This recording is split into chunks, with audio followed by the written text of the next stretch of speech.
The trains run again. Bombed, sabotaged, blown up by the Nazis on the run, French railways are rebuilt by Allied engineers. On D-Day, following secret instructions, Maquis patriots wrecked locomotives, derailed trains, and tore out many sections of the railway system not already buckled by Allied bombing. When they started to retreat, the Germans, as they always do, destroyed what they couldn't take with them. Twisted steel and broken stone are monuments to a defeated conqueror.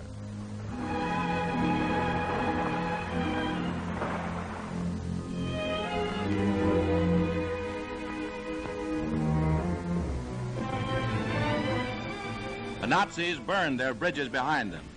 Now, the French undo their own good work and help repair what the enemy laid waste. One by one, the rivers of France are crossed.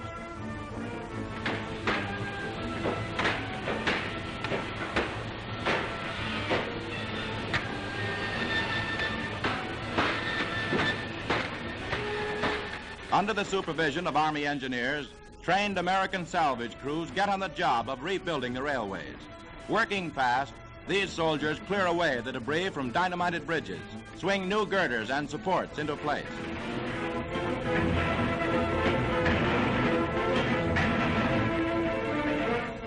Nothing is thrown away that can possibly be used. The French understand how to make the most of what they have. From bolts and nuts to boxcars and locomotives, the work goes on.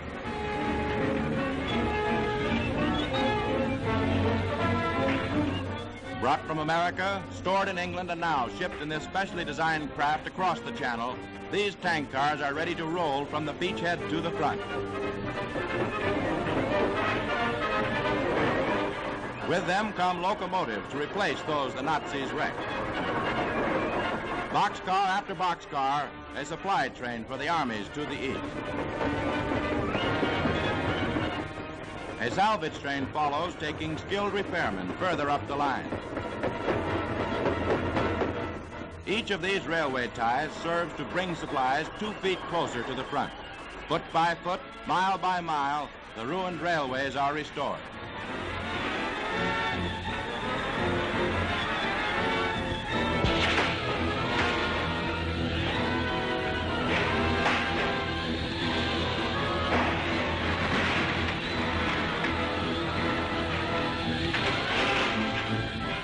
At last, the sections are complete and the switch is thrown.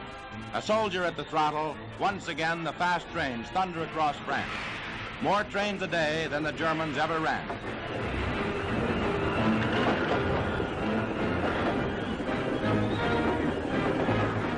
First priority goes to hospital trains carrying the wounded, allied or enemy, back from battle. Night and day, these iron arteries of an army throb with life. Gas and oil for the tanks on the battlefront. Together, Frenchmen and Americans have done the job.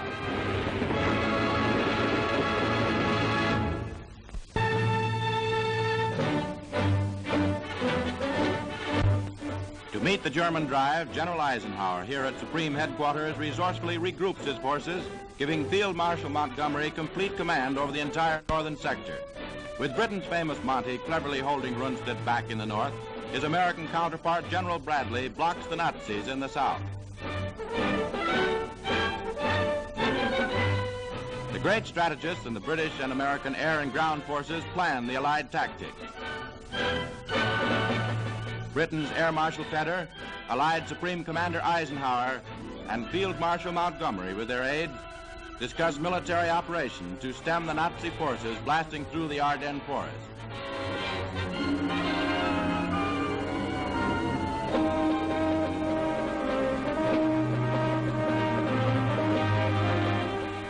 On their great thrust into Belgium, the Reich hoped to reverse the Allied drive into Germany. Under Montgomery, the American First Army at Malmedy held firm against the concentrated Nazi fire.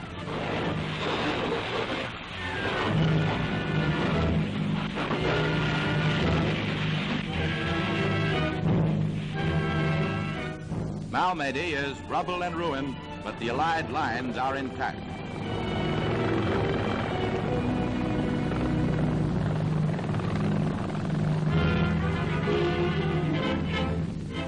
In the south, Bastogne bears the brunt of the German assault.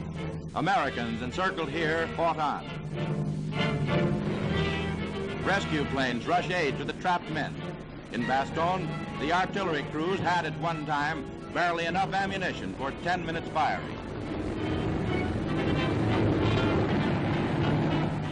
Gliders brought doctors and medical supplies through to the trapped troops, who defiantly refused every German offer to surrender.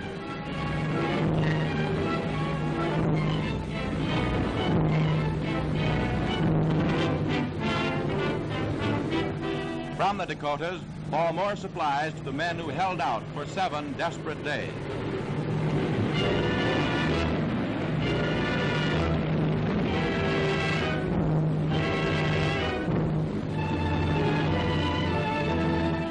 In one day alone, 400 American planes dropped 2,800 bundles of food and ammunition. Along the roads from the south, trucks rush more men and supplies. Escorted by clattering tanks, the relief column makes its way through the German line.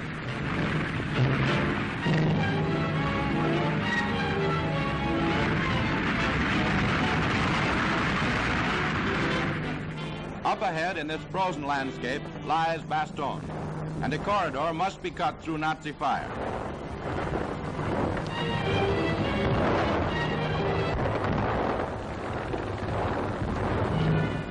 German losses in the Ardennes offensive reach a record 100,000 killed, wounded, and captured. Nazi prisoners alone for all of 1944 total 1.75 million on all European fronts. Hundreds of German tanks are destroyed.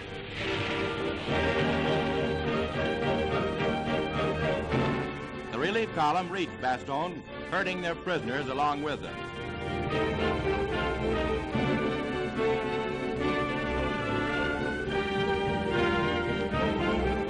General McAuliffe is congratulated on his defense of the city by General Taylor, who, in America, when the offensive started, flew the Atlantic to join his besieged men.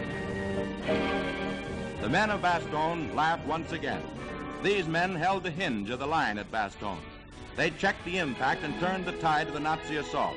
Once again, Hitler's timetable miscarried on the Western Front.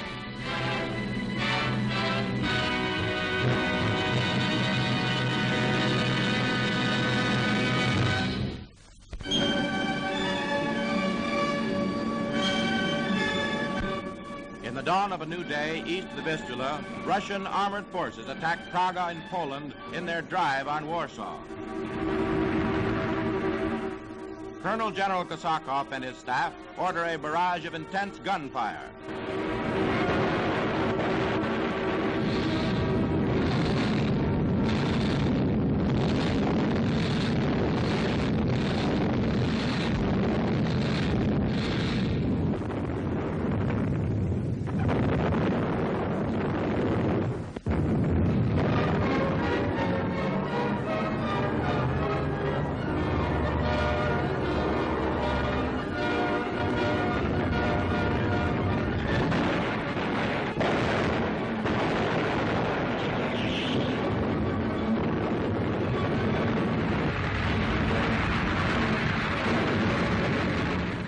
Now the infantry move into battle. With the outer defenses of Praga smashed, one of Stalingrad's heroes, Marshal Rokossovsky, visits headquarters here near Praga, while tanks and troops push into the town.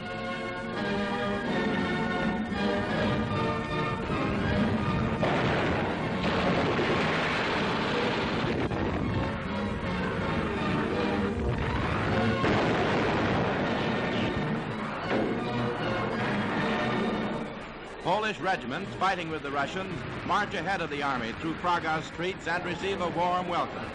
On the road to Warsaw, the Russian victory at Praga foretells the day of liberation for Poland.